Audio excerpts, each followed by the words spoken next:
Dan saya harus percaya bahwa rencana Tuhan itu pasti yang terbaik untuk kehidupan saya, untuk kehidupan orang tua saya.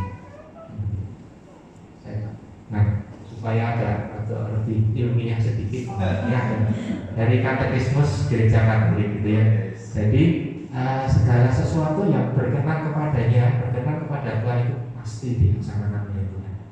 Jadi kita nggak bisa memaksakan dalam peristiwa apapun dalam hidup kita ini kepada Tuhan. Kalau Tuhan nggak berkenan, kok mau sampai kayak gimana ya tetap nggak bisa, gitu ya. Dan saya percaya statistik bilang 6 bulan sampai 2 tahun. Tapi umur itu punyanya Tuhan. Kita nggak punya umur itu, bahwa ada yang bisa sembuh, ada. Kalau Tuhan berkenan bisa sembuh, tapi kalau Tuhan nggak berkenan ya nggak bisa sembuh. Makanya dalam hari-hari ini saya mengimani bahwa kami mesti mengusahakan yang terbaik, ya, tetapi hasilnya itu bukan punya saya. Hasilnya terserah pada Tuhan. Kalau Tuhan berkenan itu pasti dilaksanakan. Kenapa? Karena Tuhan itu Maha Perkasa, Maha Pelindung, yang Maha Kuat, Tuhan semesta alam, Dia Maha Kuasa, mampu Dia. Tuhan itu mampu untuk melakukan apa saja.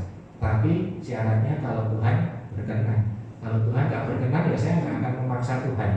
Begitu. Nah, makanya slide berikutnya juga sama. Dan Tuhan itu berbelas kasih kepada semua orang, ya. Karena Tuhan itu Maha Pengasih dan Penyayang, Dia berbelas kasih kepada semua orang. Kita memelihara kita. Bahkan dalam salah satu keheningan saya pada malam hari ini, saya merasakan kehadiran Tuhan yang luar biasa. Dan tidak bisa, saya awalnya hanya nyanyi Tuhan selalu menolongku gitu ya. Saya nyanyi selalu menolongku, selalu menjagaku gitu. Awalnya nyanyi gitu. Terus kemudian saya hening, saya diam, saya duduk, diam saja kayak orang duduk di pulau gitu. Saya diam saja, terus berusaha menerima apa sih maunya Tuhan itu. Saya meminta Tuhan, kok kamu ngomong sama saya itu maunya gimana? Gak ngomong Tuhan, diam aja itu hanya. Kok saya dikasih petunjuk kalau jalan ini gimana? Gak ada petunjuk, gak ada gitu. Diam saja Tuhan ini. Tapi di dalam keheningan itu saya merasakan kasih Tuhan yang luar biasa, yang bahkan lagu-lagu yang biasa saya nyanyikan yang membuat saya terharu, membuat saya senang itu pada malam hari itu betul-betul dalam keheningan itu tidak ada lagu yang bisa melukiskan betapa belas kasihnya, betapa sayangnya Tuhan itu sama saya. Saya bisa mendapatkan suatu perasaan yang damai sejahtera yang luar biasa. Besok saya tidur. Nah mungkin saya nggak ngerti ini karena mungkin levelnya belum sampai Bapak Ibu sekalian. Tapi apakah ini yang namanya meditasi? Apakah ini karena sudah saking putus asanya? Itu. Tapi pada malam hari itu saya merasakan sungguh tidak ada lagu, tidak ada perkataan saya yang bisa melukiskan betapa damai sejahtera perasaan saya pada malam hari itu.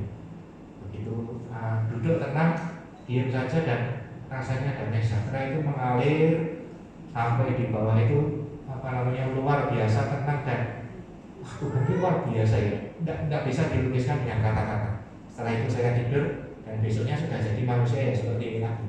Ya, kalau lagi tapi pada malam hari itu memang betul-betul itu sangat luar biasa.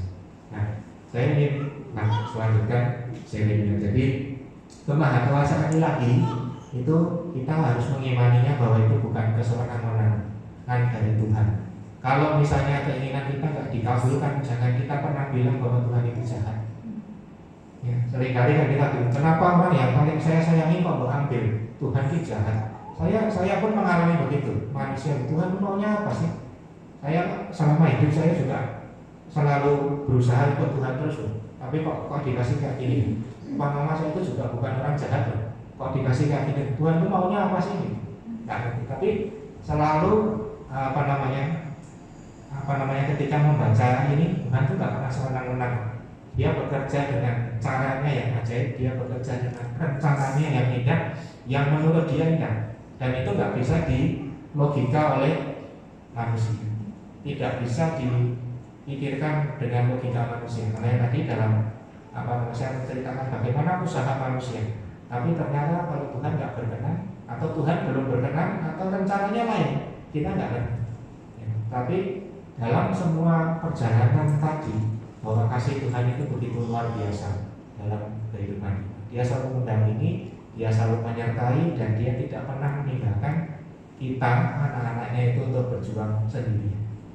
Dan itu, saya mau sharingkan ini betul-betul karena saya yakin di tempat ini mungkin banyak Bapak Ibu, ada Bapak Ibu yang saat ini mengalami pencobaan yang sama, ada mengalami ujian yang sama. Saya nggak mau bilang pencobaan, mungkin ya ujian atau sekolah iman dan macam-macam, mungkin sama.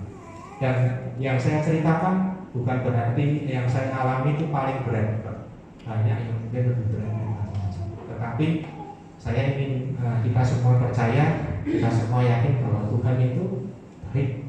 Tuhan itu nggak pernah meninggalkan kita, apapun terjadinya. Ya kalau misalnya ini dipanggil pulang, paman mama saya dipanggil pulang, saya yakin dipanggil pulangnya juga baik. Dan apapun yang terjadi pasti baik.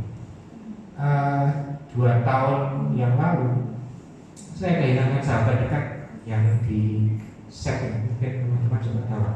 Sahabat dekat-dekatnya juga pas waktu set Pak Luter. Itu malam waktu mondok di ICU, malam terakhir waktu dia mondok di ICU, masih membalas chat saya dengan satu stiker, Tuhan Yesus baik. Kalau saya mau jadi Pak Luter pada waktu itu, baik apaan nih? Ke padang pelayanan untuk Tuhan, pelayanan. Terus kemudian pulang dikasih COVID, tidak ditulungi, meninggal. Nah kalau saya jadi istrinya, saya nggak mau ke gereja. Ya betul ya, kalau saya, ya misalnya kalau kita pakai pikiran manusia, kalau saya jadi istrinya Pak Luter, saya nggak ke gereja lagi, kurang ajar di gereja Katolik. Karena ibu bujuku meninggal, coba dia nggak kenal pelayanan, nggak kenal saya, bujuku mungkin masih ada. Nah, tetapi yang terjadi kan nggak seperti itu. Masih saya simpan dulu stikernya, Tuhan Yesus baik. Makanya dalam setiap perkara itu pasti Tuhan punya rencana, Tuhan punya rencana yang baik. Dan Bapak Ibu, semoga apa yang kita sampaikan ini, saya sampaikan ini bisa menguatkan kita semua. Bahwa Tuhan pasti punya rencana yang indah, yang kita nggak tahu. Nah, saya mengambil beberapa kesimpulan dari itu. Nah, yang pertama adalah Tuhan itu adalah sang sumber. Dari Dialah segala sesuatu berasal, dan dari Dialah segala sesuatu akan kembali. Ya, kita percaya seperti ini. Bahkan kalau kita mencintai orang tua kita seperti melebihi kita mencintai Tuhan, berarti kita yang salah kan? Orang tua manusia, apa pasangan dan macam-macam itu kan ciptaan Tuhan juga. Nah, berarti kita harus mengarahkan cintanya kita yang besar itu kepada Tuhan, karena Dialah sang sumber. Kemudian Tuhan Maha Pengasih dan Penyayang, dan semua hidup sampai sekarang ini adalah semua karena belas kasih Tuhan. Dan kita perlu tahu bahwa manusia ini adalah salah satu dari sekian banyak ciptaan Tuhan, karena ada tumbuhan, ada hewan, ada malaikat, ada setan, ada contohnya semua ciptaan Tuhan. Dan kita ini adalah salah satu dari sekian banyak ciptaan Tuhan. Dan kehendak dan rencana Tuhan itu kita harus percaya bahwa itu selalu yang terbaik. Bahkan seringkali tidak masuk dalam logika manusia. Manusia hitungannya begini, Tuhan nggak mau. Sampai saya mau sampai teringat komentar dari mama saya dan membekas juga dalam hati saya. Jadi mama saya itu ngomong gini, sekarang ini teknologi kedokteran tambah maju ya, tapi zaman dulu orang kalau, ini ngomongnya mama saya, orang kalau meninggal itu ya alami, orang yang mesti tua meninggal alami. Sekarang teknologi kedokteran tambah maju, orang kalau meninggalnya kok angel ya. Ya dok, mama saya tuh ngomong gitu loh. Saya sampai iya itu. Orang kalau meninggalnya kok angel.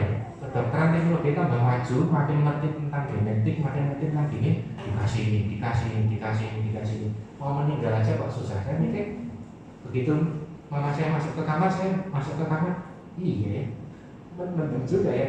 Kok nggak ada yang berpikir begitu gitu. Kalau orang dulu saking meninggal ya sudah itu alamiah gitu. Kenapa kok sekarang pusing? Ya, gitu. Karena kita semakin banyak tahu teknologi kedokteran semakin maju. Gitu. Jadi itu salah satu dari sekian banyak omongan-omongan yang menurut saya juga iya. Terus kemudian yang terakhir adalah penyertaan Tuhan itu nyata dalam hidup kita. Nah, oleh karenanya jangan khawatir tentang hidup kita dan serahkanlah kekhawatiran kepada Tuhan, itu baik.